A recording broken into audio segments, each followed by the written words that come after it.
তুমি কোন শহরের মাইয়া গো লাগে উড়া ধুরা, তুমি কোন শহরের মাইয়া গো লাগে উড়া ধুরা। সাকিব খানের তুফান সিনেমায় এই লাগে উড়াধুরা গানটি বেশ সাড়া ফেলেছে সামাজিক যোগাযোগ মাধ্যমে। তবে জানলে আপনি অবাক হবেন, গানটি গেয়েছেন একজন সংবাদ পাঠিকা।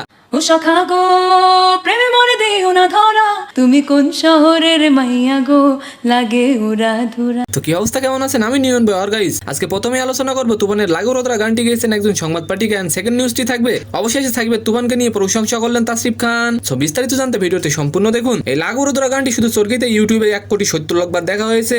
এখান থেকে বোঝা যায় বর্তমানে গানটি কত জনপ্রিয়। প্রিয়তমের সাথে গানটি গেয়েছেন দেবশ্রী অন্তরা। গানটি গাইলেও সাকিবের সাথে দেখা হয়নি তার, এবং সাকিবকে তিনি বলিউডে শাহরুখ খান, সালমান খান, আমির সাথে তুলনা করেছেন। তবে বলে রাখি, দেবশ্রী কিন্তু বাংলাদেশের গায়িকা।